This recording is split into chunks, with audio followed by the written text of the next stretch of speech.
Aster DM health care ദേശീയ vice പ്രസിഡന്റായി തെരഞ്ഞെടുക്കപ്പെട്ട ഫർഹാൻ യാസിന് കണ്ണൂരിലെ പൗരപ്രമുഖരും സാമൂഹിക പ്രവർത്തകരും ചേർന്ന് സ്വീകരണം നൽകി. മുൻ ആരോഗ്യ വകുപ്പ് മന്ത്രി KK ശൈലജ ടീച്ചർ ഉദ്ഘാടനം നിർവഹിച്ചു.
കേരളത്തിന്റെ ആതുര സേവന മേഖലയിൽ മാനുഷികമായ മൂല്യങ്ങൾ ഉയർത്തിപ്പിടിച്ച് സേവനത്തിന്റെ പുതിയ കാഴ്ചപ്പാട് അവതരിപ്പിച്ച ശ്രദ്ധയാകർഷിച്ച വ്യക്തിത്വമാണ് Farhan Yasin.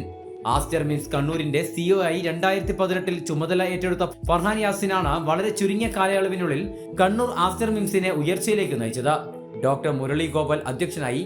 Doctor Supriya Kumari, Suresh G Nair, Sheeba Soman, Vipin George തുടങ്ങിയവർ സംസാരിച്ചു. കണ്ണൂർ 1 കണ്ണൂർ.